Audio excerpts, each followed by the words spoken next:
Welcome. Hello, everybody. Welcome. I'd also like to say welcome to all the people that we have online. Last I just checked, we got 45 people joining us. So don't feel so alone here in the hall. You can just imagine there's like another 45 people with us in spirit. So we're there. Hello. Hi. So I'm just going to start this off with our customary moment of silence. So if you'll all just join me for a moment. Just bring ourselves here. May it all be for the highest and the best, serving all beings on all levels.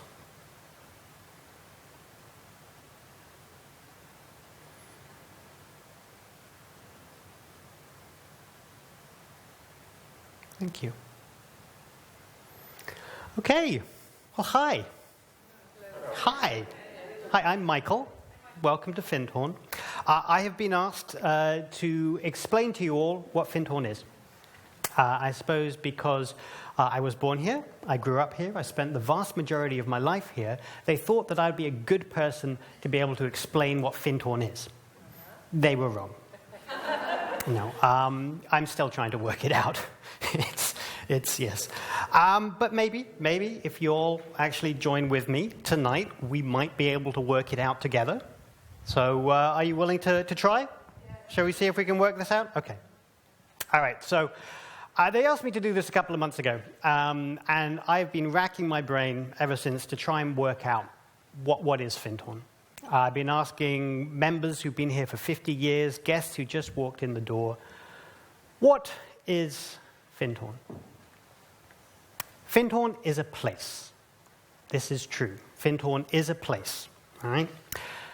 But it's not this place, all right? We are not in Findhorn, actually, right now. Currently, we're in the Universal Hall, which is in the Park Eco Village. Findhorn, as a place, is actually Findhorn Village, the boundaries of which don't start for about another 100 meters in that direction. So actually, if you spent the entire time at the park, or maybe you've been at Cluny Hill in Forest and been coming back and forth, if you've never actually gone up to visit our rather delightful neighbors just to the north of us, technically speaking, in a physical sense, you've never been to Findhorn. But we know that's not true, right? We can say, no, of course that's not true. Because we know that we've been to Findhorn. Even if you just spend an entire week at Cluny, you've still been to Findhorn. So what is it? What is it that we're talking about? If it's not the place, maybe it's the community. All right? We've heard of the Findhorn community, or what we like to call it, the Findhorn Foundation and community. This rather interesting social experiment that started with 3 people trying to grow vegetables in the sand and ended up as a world-renowned community, inspiring people from all over the globe to live a life more conscious, more connected. Now, I'm often asked, how big is my community? I don't know.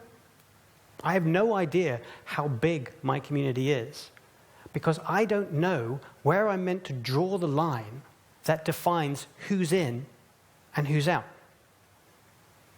Currently, you're all here as part of a Findhorn Foundation conference, all right, the special event with Caroline Mace. Are you all enjoying it? Yeah.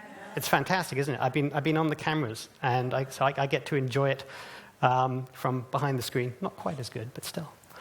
So it's great that she's here, and she's here. Okay, it's a Findhorn Foundation special event. Now, the Findhorn Foundation is based here at the Park Eco Village. It's also based at Cluny Hill over in Forest, so Findhorn is also in Forest. But here at the park, there's a few hundred people living here that actually don't work for the Findhorn Foundation, but they're still part of our community. We've also got the new Findhorn Association. This is a really incredibly important group of people to our community. They look after so much of the infrastructure. They create the community newsletter. They look after the youth in the community. They look after the recycling. So much of the important stuff. And a lot of these people, they just live scattered around in the general area. A lot of them actually live in Forest, not Findhorn. These are also members of my community. These are our resource people, the ambassadors of Findhorn. You can find them in over 60 different countries in the globe. Wherever you've come from, you can go home, you can check on the website, on the findhorn.org, and I guarantee you'll find someone living near to you who's a Findhorn resource person that can tell you about Findhorn, that can invite you to Findhorn events and such like. So it's possible to be in the Findhorn community in a completely different country. And when people come here on our programs, on our residential programs, we don't invite them as guests. We ask them to be participants. We ask them to join in and become part of our community. And I'm not comfortable at the end of the week just saying, all right, we're going to take that back from you. It just doesn't feel very Findhorn. It's like, no. Well, it feels to me like, okay, all these people that have done these programs, tens of thousands, even maybe 100,000 people over the years, could maybe be part of my community. So, if it's not a geographic community, maybe it's an ideological community. All right. But you'd be hard-pressed to find a single ideology that we all agree on. Pretty much the only thing we agree on is that everybody gets to pick their own ideology. Although it's not compulsory, you don't have to. It's fine. And it really is just a case where, I think somebody once described us as spiritual anarchists.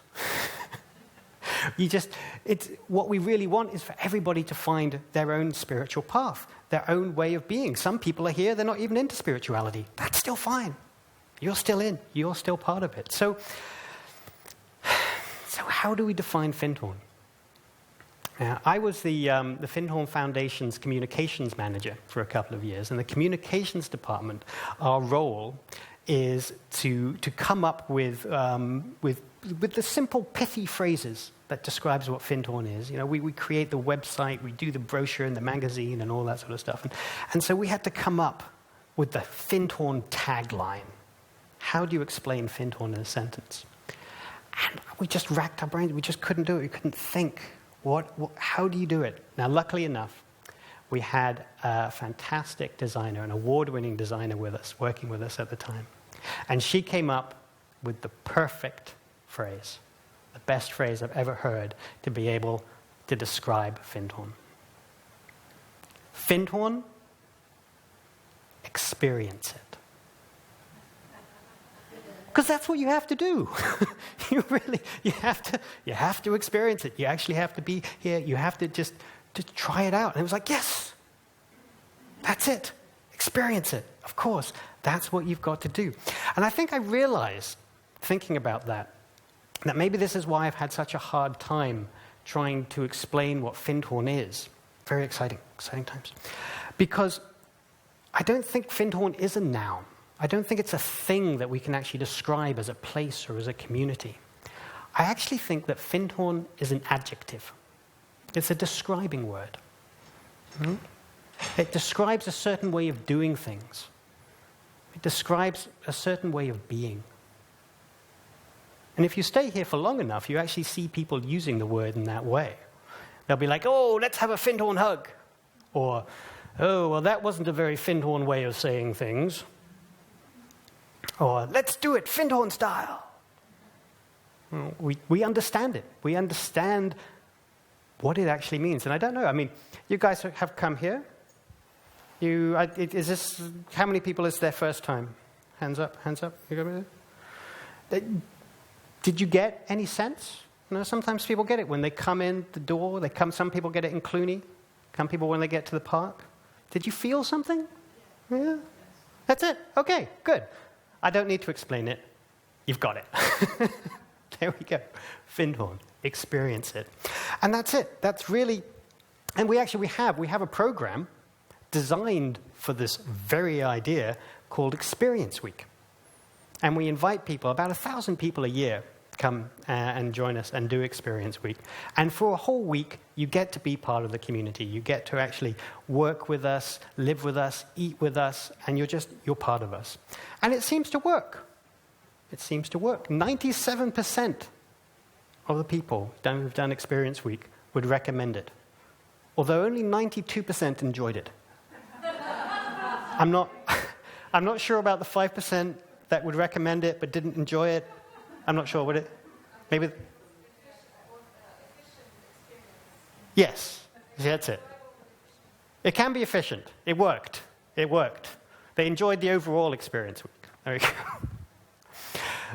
And what you get to experience life. And you get to see the three of the principles that we really do hold dear in the Findhorn Foundation. Inner listening is one of them. This idea that we can all go within and find that place of peace and stillness, and from there find guidance, find inspiration, find a sense of truth that can help us move forward and find what we need in our life. Co-creation with the intelligence of nature, that's very important to us. Working in harmony with nature. Acknowledging that all life is interconnected. And work is love in action. Every moment is an opportunity to express service to spirit and to work with love. Whether you're washing the dishes, cleaning the toilets, or just hanging out in the hay. It's all work is love in action. We're here transforming consciousness, joyfully serving, celebrating our individuality, while cooperating together for the common good, all while living in harmony with the earth. Now, so that's Findhorn. Experience it. Come, check out Experience Week, have a look. But perhaps we'll understand it a little bit more if we have a look at the history, where it all came from. Would you guys like to do a kind of a brief tour of the Findhorn history? Yes. All right, okay. We're going to go through some slides here. I'm going to shoot through them quite quickly, but don't worry about it, because a lot of the ones that you'll be like, ooh, I want to look at those slides, we're going to come back to. Okay? So, once upon a time, there were a group of people that liked to meditate. Now, these days, that's not that odd, but this was back in the 1950s. So back then, a little bit more odd. Now, this group included Eileen Caddy, her husband Peter, and their friend Dorothy McLean. One day in meditation, Eileen heard a voice. In the silence, she heard, "Be still and know that I am God." And that's where inner listening comes from. That's that principle of inner listening, is just really appreciating that moment and realizing that we can all do that. That was Eileen's whole point all along, was that we can all find that wisdom within. Now, they came up to Scotland and they ran a hotel together, the three of them. They were very successful in running this hotel, but they were running it according to their spirituality, according to their spiritual principles. Now, the owners of the hotel loved the fact that it was going really successful, didn't like the fact that they were doing it spiritually. That was a little odd back in 1957. So as soon as they felt that they could run the hotel successfully without them, they fired them. And Peter, Eileen, and Dorothy were left with no home, no job, and the only place they had to live was a caravan that you can just see to the edge here. They had to bring it to the Findhorn Bay Holiday Park, which is right here. As you can see, it wasn't quite so pretty back then. We're on a beach. This is a beach. This is just sand that we're on. And they had to erect a fence around their caravan to stop the sand from blowing in their faces all the time. It wasn't a very nice place to be. But Eileen, in her meditation, she received the guidance that one day they would go back to Cluny. However, it didn't happen the next day, it didn't happen the next week or the next month, and they were left here, in this rather barren wasteland. So, they decided to make good of it. Peter Caddy, expert at manifestation. Even though they had no money, they couldn't find a job anywhere, they somehow managed to find the bungalows that some of you may be staying in the central area, and they started landscaping the place. They started making it look a little bit prettier. This is probably the most important bit, though. Eileen received guidance one day that Dorothy had a very special connection with nature, and that it was her job to go out and to connect with nature. And she thought, okay, that's a great job. I just need to go for a walk in the dunes. That's all I have to do. But she decided, okay, I'm going to take this seriously. I'm going to try it out, see what happens. And she stopped in front of a garden pea, which was a plant that she had a lot of love for. And she just opened herself to connect with the plant and said hello. And she was so surprised when she heard the plant talk back. Now, a lot of people talk to plants. Most of us don't expect them to talk back. But she did have that experience. She found herself connecting with the intelligence of nature. This was very important for them because, as I said, they had no job. They had no money. They could barely afford to feed themselves. And so they were having to scrabble in this infertile sand to be able to grow food, to be able to eat. And these were hotel managers. They weren't gardeners. They had no idea what they were doing. This was in the days before Google. You couldn't just go, how do I make a potato? Click. And so it was this interaction, this communication with nature that allowed them not just to grow vegetables, but gigantic vegetables. And you can actually see one of them here. Now, Peter Caddy had a very big head, physically speaking. That's a cabbage. That's a very big cabbage. We actually had a 40-pound cabbage. That was so big, massive. And that made us famous. That got people very excited about us. We had soil experts from all over the United Kingdom coming up and being like, what's going on? And that's where people started to hear about Findhorn. It wasn't just 3 people anymore living in this wasteland. People started coming. This was in the 70s. People started thinking, okay, here's this community. People are living with nature harmoniously. This is the way to be. So we started building. That's us building the community center where you might have eaten lunch. It was a lovely mix of like hippies and slightly older folk. It really was. And they just came in and they just really started making the place their own. Just got stuck in a community, working together, building together, creating this beautiful landscape.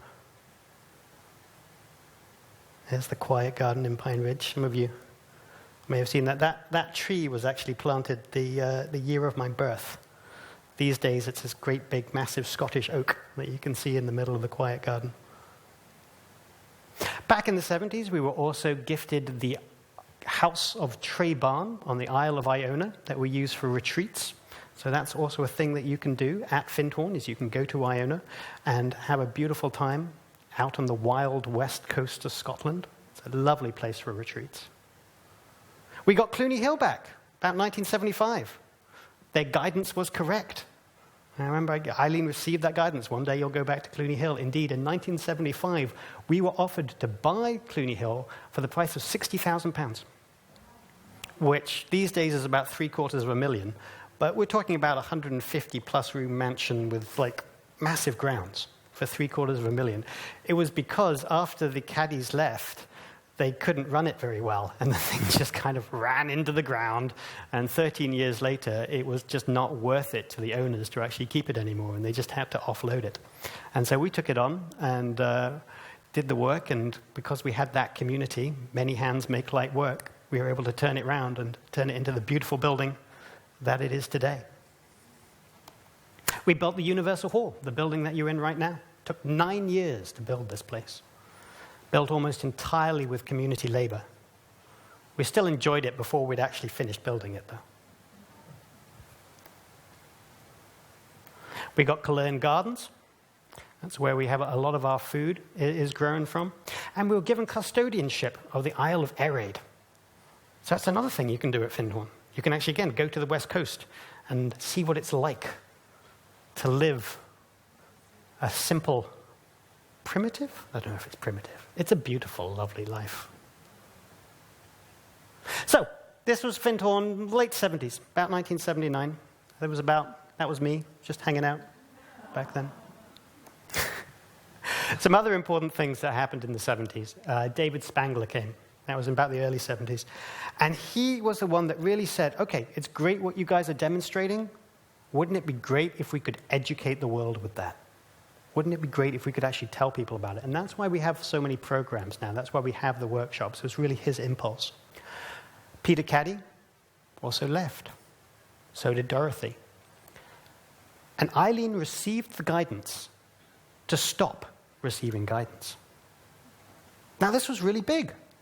Suddenly, Daddy and two mummies were no longer there. We no longer had somebody to tell us what to do anymore.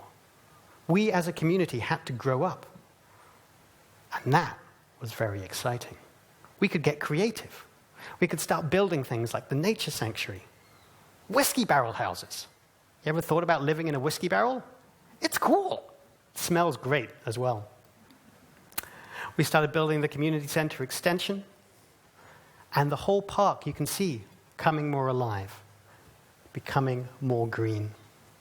We put up a windmill because we wanted to create our own power. At the time, that generated about 8% of our electricity, but it was something.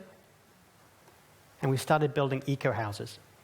Because we've been talking about living in harmony with nature for years while living in caravans, which is one of the most destructive things that you can actually do to the environment because of the amount of fossil fuels that those things can take up. And so we said, okay, now we're going to get creative. We're actually going to be at the forefront of eco-building and build these eco-houses, such as the turf-roofed guest lodge and the youth project building that I helped build myself. This was about 1991. I'm, well, there. I can just, and these turf roof houses, I love because they give the most wonderful job in the whole community, which is mowing the roof. Love mowing the roof. So we really got into the whole ecological thing. We were a founding member of the Global Eco Village Network in 1995, and we just kept building, kept growing, living in harmony with nature, all these trees. And then this happened. Do you know what that is? Anybody want to guess? Living machine. Well done. Yes. That is the living machine right there. We found a way to ecologically handle our own waste, becoming more sustainable. We made our own money. Yes, we have a license to print our own money, which keeps the economy local by investing in ourselves. Getting creative, building straw-baled houses. This was Earthships. Do you guys know about Earthships? It's you're making houses out of recycled tires, and very, very ecological. I was a little bit confused when I found this photo in the archive. It was named Earthship Fiasco. I have no idea why. I want to know why it was a fiasco. But there we did. We tried. It's one of the things about being a pioneer is that you often get to make mistakes on behalf of the world. But we did. We just created. We put up more windmills. We actually are now a net exporter now with all our windmills up. And we love our windmills. It's a nice part about being in the community. You can decorate these things. They're not just things there to kind of work for us. We work with them. Oh, that's me again, back when I had hair. So, I'm going to see a few before and after shots. Whoops, nope, not you again. Go away. There we go. All right, so this was back late 70s. Same picture today. All right. Now, one of the things I often hear about human beings is we're so good at destroying the world, polluting the Amazon, cutting down the rainforest, destroying the ozone layer. But one of the things I love about Findhorn is that this is somewhere that shows what you can do if we as human beings actually decide to work with nature. And that's the before and after right there. That's what it was back in about 1965. And there today. That actually, we can be very co-creative beings as well. We don't have to be destructive. We can see them just starting. that same path today. There, he's putting in the hedge. Now it's nothing but hedge. That's all you can see. Pine Ridge today. That's them building over the middle. You can't even see what's going on there now. It's got so green. There it was. That was before the Universal Hall even got built. And there we have it today. This is probably one of my favorites. I told you, right? It was just sand. That's what this place was. And that's what we've transformed it into. The Universal Hall. And that's it. If you want to do something to help the world situation, look within. That's what Eileen said. It's worked for us. It has allowed us to really transform our local environment and help transform the world as well. We were recently awarded P Charity of the Year. P is a very important group, the People, Environment and Achievement Awards. It's very big. We were awarded this year, Charity of the Year. And we've got some great workshops coming up. If you're enjoying this one, I highly recommend you come back and check out Jeddah Mali in December for What Makes Life Work. I'm certainly interested. I want to know. And we've also got Robert Holden, who some of you may know. And he's actually a local now. He's recently bought a house in the community. So he's one of our local boys done good. And he's going to be here in March and April doing another retreat for us. So yeah. And of course, Experience Week. That's an invitation to come and experience it. I was talking to a group of Experience Week guests the other day, and I was trying to understand what Findhorn is from them. And afterwards, one of them came up to me and said, I can tell you what Findhorn is. Findhorn is an invitation. I like that. So yeah. So, welcome, and you are all invited back. I hope that has given you some understanding of what Findhorn is.